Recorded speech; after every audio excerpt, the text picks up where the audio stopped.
Hi hello കൂട്ടുകാരെ, എല്ലാ കൂട്ടുകാർക്കും ചെമ്പനീർ പൂവിൻ്റെ നാളത്തെ പ്രൊമോ റിവ്യൂവിലേക്ക് സ്വാഗതം. ശ്രുതിയും കൂട്ടുകാരും കുറേ ഓട്ടോറിക്ഷ കൈകാട്ടി ഒറ്റ വണ്ടി നിർത്തണില്ല. അപ്പോഴാണ് നമ്മുടെ സച്ചിയുടെ വണ്ടി വരുന്നത്. സച്ചിയുടെ വണ്ടിയാണെന്ന് ശ്രുതിക്ക് അറിയില്ല കേട്ടോ. അങ്ങനെ കൈകാട്ടിയിട്ട് വണ്ടി നിർത്തുന്ന സമയത്താണ് സച്ചിയാണെന്ന് അറിയണത്. അപ്പോൾ ശ്രുതി ആ ഓട്ടോയിൽ പോകാൻ മടിക്കുകയാണ്. അപ്പോൾ കൂട്ടുകാർ പറയുന്നത് കുറേ വണ്ടിക്ക് നമ്മൾ കൈകാട്ടി നിർത്തിയില്ല, ഇനിയിപ്പോൾ ഇതിലെങ്കിലും കയറാമെന്ന് പറഞ്ഞിട്ട് കൂട്ടുകാരുടെ നിർബന്ധപ്രകാരം ആ ഓട്ടോറിക്ഷയിൽ കയറിയിട്ട് അവരങ്ങനെ പോവാണ് കേട്ടോ. ആ സമയത്താണ് നമ്മുടെ സച്ചിക്ക് ഒരു കോള് വരുന്നത്.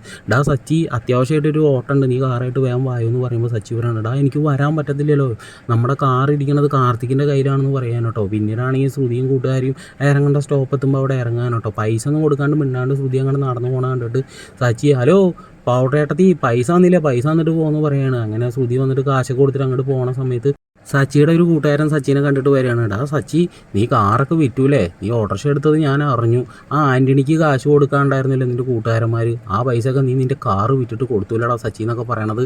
ശ്രുതി ഇതൊക്കെ കേൾക്കാനുണ്ടോ. ശ്രുതി അപ്പം തലയാട്ടിന് നേരെ വീട്ടിൽ വന്നിട്ട് നമ്മുടെ ശ്രുതിയുടെ അടുത്ത് വന്നിട്ട് ഇതൊക്കെ പറയുകയാണ്. സച്ചി ആ കാറ് വിട്ടിട്ട് ഇപ്പോൾ ഒരു ഓട്ടോറിക്ഷയാണ് ഓടിക്കണത്, ഇത് ഞാൻ അങ്ങനെ വെറുതെ വിടുമെന്ന് വിചാരിക്കണ്ടെന്ന് പറഞ്ഞിട്ട് നേരെ വീട് ചന്ദ്രമതി അടുത്തൊക്കെ പറയുകയാണ് കേട്ടോ. അങ്ങനെ ചന്ദ്രമതി ആണെങ്കിൽ രവിയേട്ടനോട് പറയണം, അവൻ ഒരു വാക്ക് എന്നോട് പറയണ്ട, നിങ്ങളോടെങ്കിലും പറഞ്ഞോ, എന്തായാലും രവിയേട്ട ഇത് അവനോട് ചോദിക്കണം, ചോദിക്കാതെ വെറുതെ വിടരുതെന്ന് പറയണം. ഈ സമയം നമ്മുടെ രേവതി ആണെങ്കിൽ പൂവ് മേടിക്കാൻ വേണ്ടിയിട്ട് പോണ സമയത്ത് നമ്മുടെ സച്ചി അവിടെ വണ്ടി നിർത്തിയിട്ട് ഫോണിൽ സംസാരിക്കണത് രേവതി കാണുകയാണ്. സച്ചി ആണെങ്കിൽ ഇങ്ങനെ തിരിഞ്ഞ് നോക്കണത് നമ്മുടെ രേവതിയുടെ മോത്തിക്കാണ് കേട്ടോ സുഹൃത്തുക്കളെ. അപ്പോൾ ഇന്നൊരു അടി ഉറപ്പാണ് സുഹൃത്തുക്കളെ. അപ്പോൾ എല്ലാ കൂട്ടുകാരും ഒന്ന് ലൈക്ക് അടിച്ച് ഒന്ന് സബ്സ്ക്രൈബ് ചെയ്ത് സപ്പോർട്ട് ചെയ്യണേ. നിങ്ങളുടെ വിലയേറെ ലൈക്ക് എന്തായാലും അത്യാവശ്യമാണ് സുഹൃത്തുക്കളെ, ലൈക്ക് ചെയ്യണേ.